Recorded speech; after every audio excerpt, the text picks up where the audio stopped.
ইরানি জাতিকে আল্লাহর পথে ঐক্যবদ্ধ পথ চলার আহ্বান জানালেন ইরানের প্রেসিডেন্ট মাসুদ পেজেশকিয়ান। সম্প্রতি সামাজিক যোগাযোগ মাধ্যম এক্সে দেয়া এক বার্তায় তিনি বলেন, ইরানের সবচেয়ে বড় শক্তি দেশটির জনগণ এবং তাদের পারস্পরিক ঐক্য। তিনি অঙ্গীকার করেন, জাতীয় সংহতি ও জনগণের কল্যাণে নিবেদিত থেকে প্রয়াত নেতার রেখে যাওয়া আদর্শ ও পথ অনুসরণ করে এগিয়ে যাবে ইরান। এদিকে ৬ জুলাই ইরানের রাজধানী তেহরানে অনুষ্ঠিত হচ্ছে প্রয়াত সর্বোচ্চ নেতা আয়াতুল্লাহ আলী খামেনির ঐতিহাসিক জানাজা।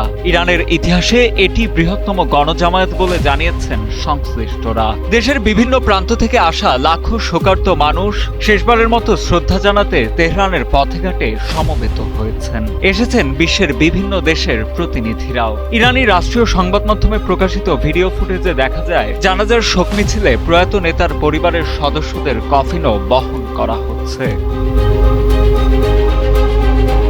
শেষ বিদায়ের এই আয়োজনে বিচার বিভাগের প্রধান গোলাম হোসেন মোহসেনী এজেই বলেন, প্রয়াত নেতার মূল লক্ষ্য ছিল বিশ্বজুড়ে দম্ভ ও আধিপত্য বিস্তারকারী শক্তি এবং দুর্নীতি নির্মূল করা। তিনি আরো বলেন, জনগণের পক্ষ থেকে যে প্রতিশোধের ডাক শোনা যাচ্ছে তা মূলত শত্রুদের যে কোনো অপরাধমূলক কর্মকাণ্ড পুনরাবৃত্তি করার সাহস দমানোর জন্য।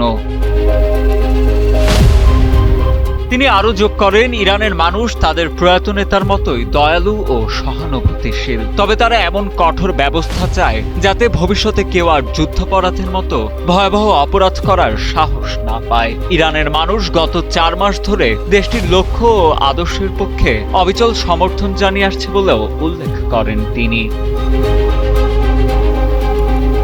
এর আগে গত ২৮ ফেব্রুয়ারি যুক্তরাষ্ট্র ও ইসরায়েল পরিচালিত অপারেশন এপিক ফিউরির প্রথম দফা বিমান হামলাতে নিজ বাসভবনে প্রাণ হারান ইরানের সর্বোচ্চ নেতা আয়াতুল্লাহ আলী খামেনি।